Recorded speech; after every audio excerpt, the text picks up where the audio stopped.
So, what is up sa inyong lahat mga idol? So, it's me again, Papa Pabs. And ngayong araw sobrang init dito sa Tacloban City mga idol. Grabe, talagang napakainit. Samantalang yung Luzon at saka yung Central Visayas parang inuulan nata. Pero dito mga idol, sobrang init, grabe. So anyways, ngayong araw mga idol, magre-review tayo dito sa motor na to dahil isang taon na sa atin si Rusi Flash 150X. So kakamustahin natin siya, magbibigay tayo ng quick review kung ano na nga ba ang performance niya at kung ano-ano yung mga issue na naglabasan sa kanya sa loob ng isang taon. Alright, so currently nasa Capitol Grounds tayo mga idol. Located yan dito sa Tacloban City. Hindi ko nga lang alam kung ano yung exact address dito, pero nasa harapan tayo ng Capitolyo. Yung nakikita nyo yan yung Capitolyo dito sa Tacloban. So going back, so isang taon na nga sa atin si Rusi Flash 150X. And when it comes to performance, ganun pa rin naman, malakas yung hatak. Wala akong masabi when it comes to performance. And sa mga accessories niya, sa ilaw, signal lights, lahat function pa, all working pa mga idol, kahit yung mga switches.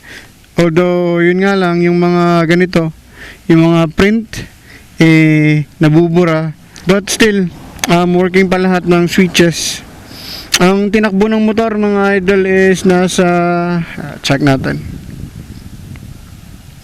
nasa 13,000 na. So 13,000 na yung odometer nito. So far so good, wala naman akong reklamo sa kanya, wala rin akong naging issue sa kanya, maliban nga lang dito sa bearing niya. Yung sa likuran na gulong, yung bearing nakapagpalit na tayo. Meron din tayong video na in-upload kung ano yung sukat ng bearing na sakto dito sa Rusi Flash 150X natin.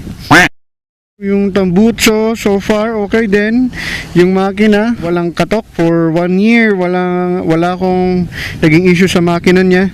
Performance, ganun pa rin. Although, yun nga lang, napansin ko lang sa motor na to, no, kapag nasa 1,000 kilometers na yung natatakbo mo after change oil, dun medyo gumagaspang.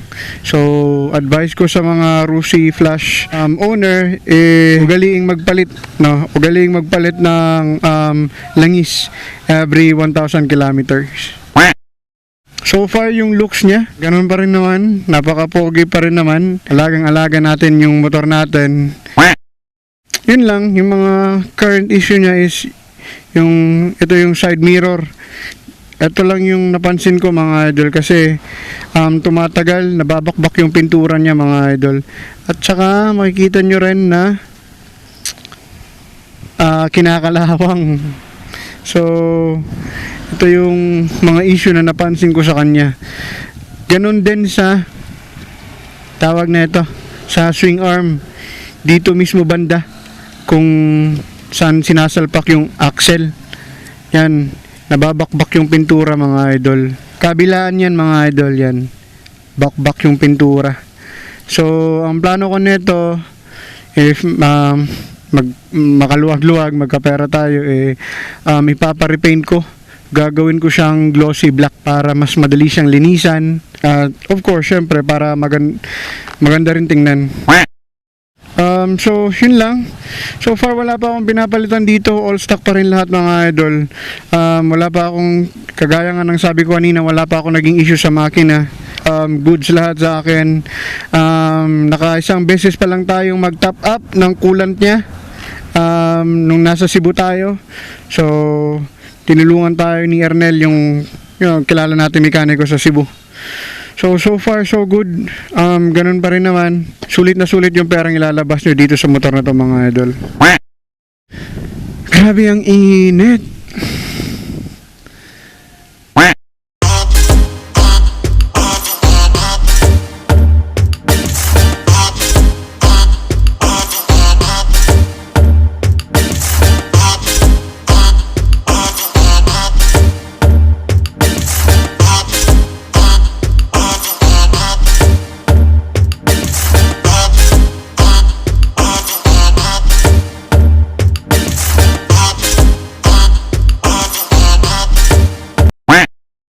Alright, so hanggang dito na muna mga idol. Kung nagustuhan nyo itong video na to, of course, huwag kalimutang mag-subscribe para ma-notify kayo sa mga susunod na video na i-upload natin. Kung dito ka sa Facebook page ko nanonood, like at share na rin mga idol. Alright, so once again, this is your Papa Babs na laging nagpapaalala na huwag magiging kamote sa daan. Lalong-lalo na't kung may pamilya ka pang uuwian. Peace out sa ating lahat mga idol. Yeah!